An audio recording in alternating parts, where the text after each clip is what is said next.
Hello friends, welcome back to my বাড়ির পুজোর vlog. তো দেখতেই পাচ্ছ সকাল সকাল উঠে গেছি আর ঘরের খুব বাজে অবস্থা। এবারে আমরা চলে এসেছি মা গঙ্গার কাছে গঙ্গা নিমন্ত্রণ করতে। গঙ্গা নিমন্ত্রণ করা হয়ে গেছে আমাদের। এবারে মায়ের ঘটে আমরা জল ভরে নিচ্ছি। এই জলকে এবার আমি মাথায় করে নিয়ে যাচ্ছি, তোমরা দেখতেই পাচ্ছ।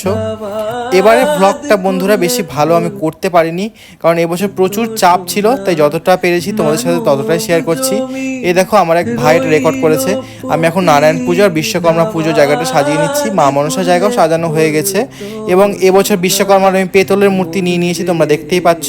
আর মা মনসার মূর্তি নিইনি, মা মনসা যেরম হয় মাটির প্রতিমা ওরমই হবে। তোমাদের বিশ্বকর্মা ঠাকুরকে একবার কাছ থেকে দেখিয়ে দিই। এই দেখো কত সুন্দর লাগছে আমাদের বিশ্বকর্মা ঠাকুরকে। আর তোমাদের মা মনসার ঘর দেখিয়ে দিই। প্রত্যেক বছর ঘর তো আমিই সাজাই, এবছরও আমি সাজিয়েছি। এবারে চলে যাচ্ছি আমরা ভ্যানে করে ঠাকুর আনতে। ভ্যানে করে ঠাকুর আনার তো আলাদাই মজা। এবার রাস্তাতে আমরা ঠাকুর নিয়ে যাচ্ছি, তোমরা দেখতেই পাচ্ছ। মায়ের এবছরের রূপ ভীষণ সুন্দর হয়েছে।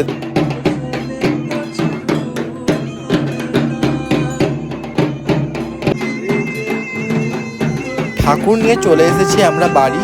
এবারে হবে মায়ের বরণ। তোমরা দেখতে পাচ্ছ মায়ের দুই পাশে রয়েছেন বেহুলা ও লক্ষীন্দর।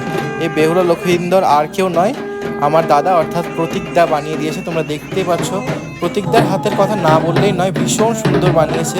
তোমরা কমেন্ট করে জানিও। আর আমাদের মেন মূর্তি অর্থাৎ মায়ের শ্রী বিগ্রহ বানিয়েছে সত্যজিৎ রায়। তোমরা যদি তার কন্ট্যাক্ট নাম্বার চাও, মালদার মধ্যে যদি তোমরা ডেলিভারি নিতে চাও, তবে আমাকে কমেন্ট বক্সে জানিও, অবশ্যই তার নাম্বার নিচে দিয়ে দেবো।